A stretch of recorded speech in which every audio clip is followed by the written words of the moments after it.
Hello साथियों, नमस्कार। मैं राजेश। दोस्तों, आप सभी का हमारे इस YouTube चैनल पर बहुत बहुत स्वागत है। तो दोस्तों, आज हम लोग अपना जो पढ़ने जा रहे हैं ये इकोनॉमिक्स का तीसरा क्लास है। आज इस तीसरे क्लास में हम लोग यह देखेंगे कि ये बहुत ही महत्वपूर्ण सेगमेंट है ये आपके लिए और आपके आने वाले एग्जाम के लिए। यह इतना महत्वपूर्ण है, इसमें आज हम लोग ये सीख जाएंगे कि अर्थव्यवस्था की नीतियाँ क्या होती हैं। अर्थव्यवस्था की नीतियाँ कौन कौन सी अर्थव्यवस्था की नीतियाँ होती हैं, ये कैसे लागू होती हैं, कौन लागू करता है, क्यों लागू करता है, इन सभी का हम लोग एक डिटेल में जानकारी मिल जाएगा। और इसके बाद हम लोग एक इससे भी महत्वपूर्ण सेगमेंट देखेंगे कि मुद्रास्फीति। आप सोच रहे होंगे कि ये मुद्रास्फीति क्या होती है, बहुत ही इंपॉर्टेंट है, जिसे इंग्लिश में इन्फ्लेशन बोला जाता है। तो हम लोग मुद्रास्फीति को बहुत ही गहराई में उतर कर समझ लेंगे और पूरे इस डिस्कशन को जोड़ देंगे कि आपको जिसे आसानी से समझ में आ जाए। हमारा उद्देश्य यही होता है कि हम इसे कठिन से कठिन टॉपिक को आपके सामने कैसे हम लोग सरल से सरल भाषा में उतार दें। हमारा मेन उद्देश्य यही होता है, क्योंकि हमने यूपीएससी का पूरा तैयारी किया है और हमें सब पता है हर एक टॉपिक के बारे में, उसके पुर्जा को कैसे खोलना है, कैसे खोलकर आपको दिखाना है, उसके बारे में हमें पता है। हो सकता है हमारे पास बहुत ऐसे टीचर हैं जिनको नॉलेज बहुत हो, मैं अपने आप को 30 मार्क हाँ तो नहीं कह रहा हूँ, लेकिन इतना अपने ऊपर मुझे भरोसा ज़रूर है कि मैं जो चीज़ों बहुत ही कठिन से कठिन चीज़ों को आपके सामने हम आसान से आसान भाषा में जो है एक्सप्लेन कर सकते हैं। तो आइए हम लोग समझते हैं सबसे पहले क्या है मेरे भाई कि अर्थव्यवस्था की नीतियाँ क्या हैं। सबसे पहले हम लोग ये समझ लेते हैं कि अर्थव्यवस्था को संचालित करने के लिए, अर्थव्यवस्था को चलाने के लिए सरकार द्वारा जो नीतियां लागू की जाती हैं, यही होती है अर्थव्यवस्था की नीतियां। हमारे पास दो प्रकार की अर्थव्यवस्था की नीतियां होती हैं। एक होती है मौद्रिक नीतियां, जिसे हम लोग इंग्लिश में मॉनेटरी पॉलिसी बोलते हैं, और दूसरी होती है राजकोषीय नीति, जिसे इंग्लिश में फिस्कल पॉलिसी बोला जाता है। तो हम पहले इन दोनों को अलग अलग देख लेते हैं कि ये मॉनेटरी पॉलिसी क्या है, इसको डिटेल में उतर कर देख लेते हैं। फिर हम लोग देख लेते हैं ये राजकोषीय नीति क्या है, इसको गहराई में उतर कर देख लेंगे। फिर हम लोग इन दोनों को अंतर, इसमें डिफरेंस कर लेंगे कि इन दोनों में अंतर क्या होता है। चीज़ें अपने आप एकदम क्लियर हो जाएंगी। और फिर अंत में हम लोग देख लेंगे कि जो सबसे महत्वपूर्ण टॉपिक है ये मुद्रास्फीति यानी इन्फ्लेशन क्या है, इसके बारे में। तो चलिए हम लोग सबसे पहले ये देख लेते हैं कि मौद्रिक नीतियाँ होती क्या हैं। तो मेरे भाई, मौद्रिक नीतियाँ जो होती हैं यह केंद्रीय बैंक के द्वारा बनाया जाता है। जो देश के केंद्रीय बैंक होते हैं उन्हीं बैंक के द्वारा ये मौद्रिक नीतियाँ बनाई जाती हैं। और ये मौद्रिक नीतियाँ जो बनाई जाती हैं ये अल्पकालिक होती हैं। अल्पकालिक होती हैं मेरे भाई। अल्पकालिक होने का मतलब ये 1 वर्ष से कम समय के लिए, 1 वर्ष से कम समय के लिए इसका होता है। आपके सामने कहीं भी अगर इकोनॉमिक्स में हमेशा आएगा कि अल्पकालिक क्या होता है और दीर्घकालिक क्या होता है, तो अल्पकालिक का मतलब जो 1 वर्ष से कम होता है और दीर्घकालिक का मतलब 1 वर्ष से जो अधिक होता है। तो मौद्रिक नीतियाँ कौन बनाता है? देश का केंद्रीय बैंक, यानी अपने भारत में RBI, reserve bank of India बनाती है मौद्रिक नीतियाँ। ये इसका मौद्रिक नीतियाँ कितने समय के लिए, यानी 1 वर्ष से कम समय के लिए नीतियाँ बनाई जाती हैं। और इनका उद्देश्य क्या होता है बनाने का, ये क्यों बनाती हैं, इसके बारे में हम लोग सबसे पहले देखते हैं। तो इनका उद्देश्य होता है कि मुद्रा प्रवाह को कंट्रोल करना, बाजार में बहुत ज़्यादा मुद्रा न जाने पाए और बाजार में जो है मुद्रा की कमी भी न होने पाए, इसीलिए इनका होता है। तो ये कैसे करती हैं? ब्याज में कंट्रोल करके। ये अगर चाहें तो बाजार में खूब ज़्यादा पैसा अगर भेजना चाहें तो जो है ब्याज जो है बहुत कम कर दें। ब्याज कम हो जाएगा तो ऑटोमेटिक लोग ज़्यादा से ज़्यादा लोन लेंगे। तो लोन लेने के बाद जो है जाएंगे, ज़्यादा से ज़्यादा पैसा खर्च करेंगे। मार्केट में मुद्रा का प्रवाह बहुत तेज़ी से होगा। अगर बहुत ज़्यादा मुद्रा का प्रवाह हो जाता है तो लोग जो है मनमानी तरीके से जो है सामान बेचने लगते हैं और उससे जो है महंगाई बढ़ने लगती है। तो उस मुद्रा प्रवाह को अगर कंट्रोल करना होता है तो ये RBI क्या करती है, कुछ जो है ब्याज दर को खूब बढ़ा देगी।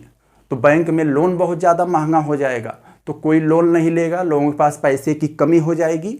लोग जो है बाज़ार जाना, सामान खरीदना कम कर देंगे, बाज़ार ठंडा हो जाएगा। मुद्रा का प्रवाह जो बहुत तेज़ी से हुआ था वो कंट्रोल हो जाएगा।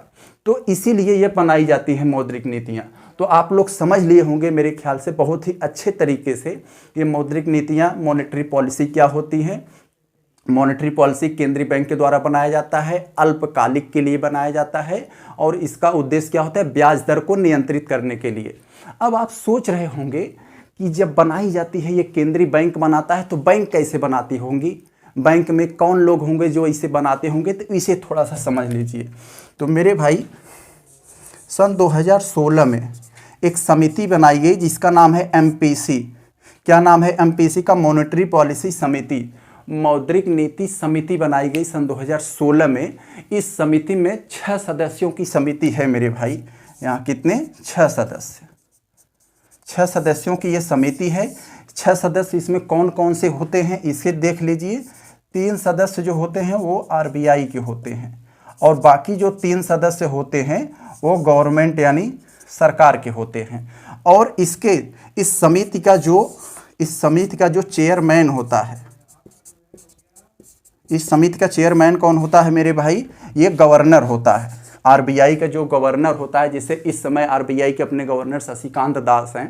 शशिकांत दास में एक बहुत बड़ी खूबी है कि वो RBI के चेयरमैन हैं। RBI के चेयरमैन होने के लिए सबसे बड़ी खूबी यह होना चाहिए कि वह जो है इकोनॉमिक्स से, उसका पूरा इकोनॉमिक्स बैकग्राउंड का होना चाहिए। लेकिन ये जो शशिकांत दास है ये हिस्ट्री के हैं, तो हिस्ट्री के हैं, तुम्हारे समझ में नहीं आता तो ये कैसे वहाँ पर पॉलिसीज़ बनाते होंगे, क्या इनको मालूम होगा, एक इतिहास को टीचर को इन सब के बारे में कैसे मालूम होगा, ये तो भगवान ही जानते होंगे या तो वही जानते होंगे। तो इसके जो इस समिति का चेयरमैन होते हैं कौन होते हैं, गवर्नर होते हैं। गवर्नर इस समय वर्तमान में कौन है, हमारे शशिकांत दास हैं। तो इसको हम लोगों ने बखूबी ढंग से अब देख लिया।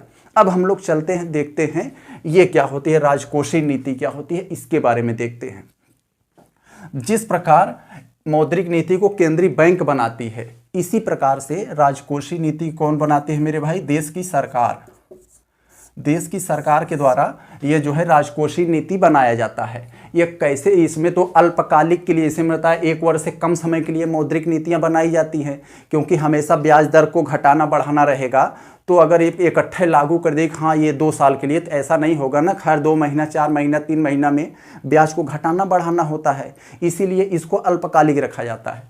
लेकिन इसको जो है ये सरकार के द्वारा जो बनाई जाती है राजकोषीय नीति, ये होती है दीर्घकालिक। ये दीर्घकालिक के लिए बनाई जाती है, इसका मतलब 1 वर्ष से अधिक समय के लिए, 1 वर्ष से अधिक समय के लिए। और इसका उद्देश्य क्या होता है, क्यों ये बनाई जाती हैं, इसका उद्देश्य ये होता है कि देश में गरीबी कैसे कम हो, बेरोजगारी कैसे कम हो, भ्रष्टाचार कैसे कम हो, आम जनता को रोजगार कैसे मिले, इसके बारे में, इसके सिलसिले में ये राजकोषीय नीतियाँ बनाई जाती हैं। अब हम कहें अगर ये अल्पकालिक बनाई जाएगी तो 1 साल के अंदर गरीबी दूर होगी नहीं, बेरोजगारी दूर होगा नहीं 1 साल के अंदर, इसीलिए इसको 1 साल से ऊपर के लिए बनाया जाता है, तो जिससे कि ये योजनाएं जो है ठीक तरीके से अप्लाइड हो पाएँ। तो यहाँ पर हम लोगों ने देख लिया इसका उद्देश्य क्या होता है, गरीबी, बेरोजगारी, भूखमरी इत्यादि से निपटने के लिए, और इसका जो है बजट का सहारा लेकर ये जो है राजकोषीय नीति सरकार बनाती है। तो इसको अब हम लोगों ने बखूबी ढंग से समझ लिया। दोनों में अंतर, अगर हम लोग कोई अंतर अगर पूछे आपसे कि इन दोनों में अंतर क्या होता है, मौद्रिक नीति को कौन बनाता है, केंद्रीय बैंक यानी RBI। राजकोषीय नीति कौन बनाता है, देश की सरकार। और इसे मौद्रिक नीति कितने समय के लिए क्या होती है, अल्पकालिक होती है, और ये राजकोषीय नीति क्या होती है, दीर्घकालिक होती है। इसका उद्देश्य क्या होता है कि ब्याज दर को नियंत्रित किए रहना, कि बाजार में बहुत ज़्यादा पैसा न जाने पाए या बाजार में पैसे या मुद्रे की कमी न होने पाए। इसका उद्देश्य क्या होता है कि गरीबी, बेरोजगारी, भूखमरी इन सभी को कंट्रोल करने के लिए। तो इसको हम लोगों ने डिटेल से समझ लिया। अब हम लोग सबसे पहले देखते हैं, अब जो हमारा मुख्य टॉपिक है मुद्रास्फीति। ये क्या है मेरे भाई, मुद्रास्फीति।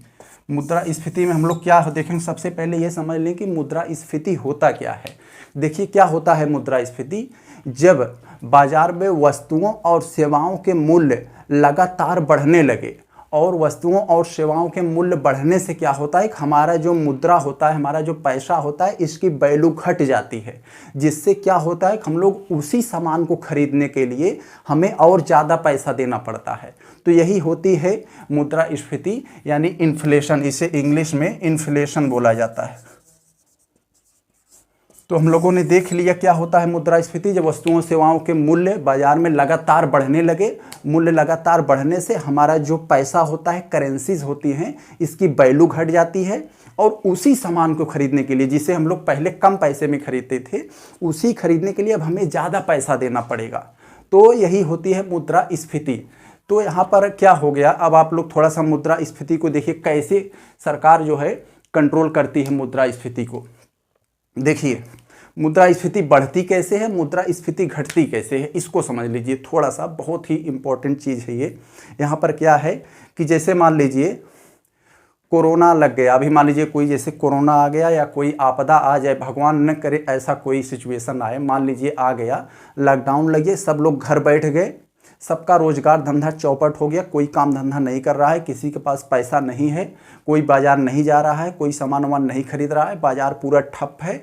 और जो है बाजार वाले जब पूरा ठप है, उनका सामान नहीं बिक रहा है, तो लोग एजेंसी से सामान नहीं मंगाएंगे, एजेंसी वाला इंडस्ट्रीज से सामान नहीं मंगाएगा, इंडस्ट्रीज वाले का जब बिकेगा नहीं, वहाँ से जाएगा नहीं, तो इंडस्ट्रीज वाला जो है अपना माल बनाना बंद कर देगा।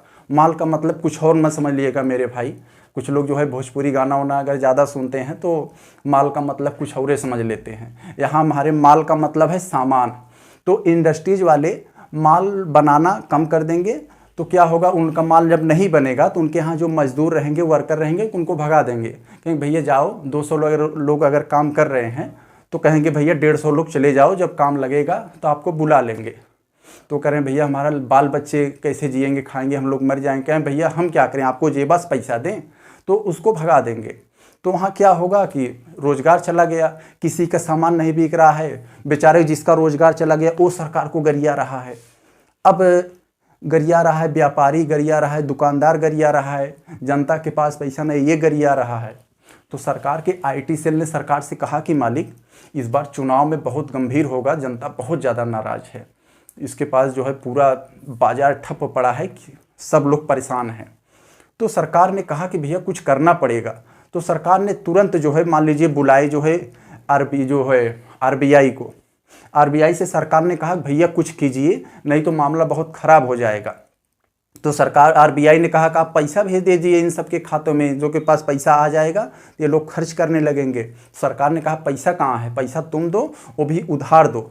तो बैंक क्या करती है कि ब्याज दर को अपना घटा देती है।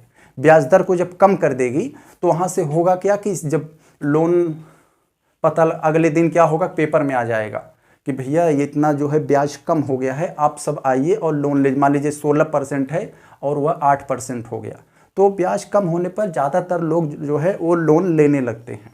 तो उस लोन लेने से क्या होगा, जब सब लोग ज़्यादा लोन लेकर सोचेंगे यार ब्याज तो कम है, ले लेते हैं, लेकर अपना काम कर लेते हैं, थोड़ा सा ब्याज देना होगा, हम बाद में दे देंगे।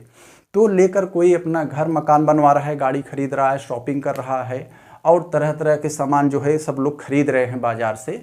और उससे क्या है, बाज़ार में बहुत तेज़ी से जो है पैसा खर्च होने लगेगा, बाज़ार में बहुत तेज़ी से बिक्री होने लगेगी, बाज़ार का बहुत सामान तेज़ी से बिकने लगता है।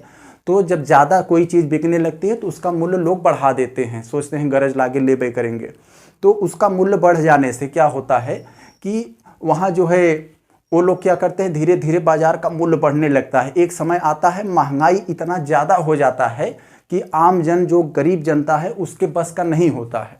तो फिर सरकार कहती है बैंक से भैया आप कुछ कीजिए, ये लोग बहुत ज़्यादा महंगाई बढ़ा दिए हैं। तो आरबीआई क्या करती, फिर उसी ब्याज दर को जो घटाया था उसने, उसी को फिर बढ़ा देगी, बढ़ाकर मान लीजिए फिर 15% कर दिया।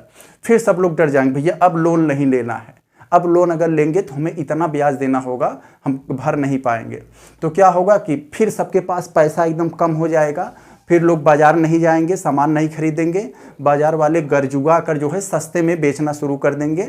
और धीरे धीरे क्या होगा, फिर वही प्रक्रिया लौट कर चली आएगी। बाज़ार वालों का जब नहीं बिकेगा तो लोग सामान मंगाना बंद कर देंगे, जब सामान मंगाना बंद कर देंगे तो इंडस्ट्रीज वगैरह से सामान बनना बंद हो जाएगा, तो वहाँ से बनना बंद हो जाएगा, मज़दूर को हटा देंगे, मज़दूर को हटा देंगे तो फिर क्या होगा कि सारे बेरोजगार हो जाएंगे, फिर से वही स्थिति। यानी यही जो है लौट कर आती जाती है। तो इसी को सरकार जो है, ये बैंक जो है अपने जो है मौद्रिक नीति के माध्यम से इसे जो है कंट्रोल करती है। तो हमने अब देख लिया कि मुद्रास्फीति बढ़ती कैसे है, यानी वस्तुओं को और सेवाओं के बाजार में जो मूल्य होते हैं वो कैसे बढ़ते घटते हैं। तो इसको हम लोगों ने बखूबी ढंग से समझ लिया। तो आगे हम लोग अब अपनी चौथी क्लास देखेंगे कि उसमें क्या है, उससे रिलेटेड सभी बातों को हम लोग देखेंगे। तो यहाँ पर हम लोगों ने पूरा देख लिया डिटेल से।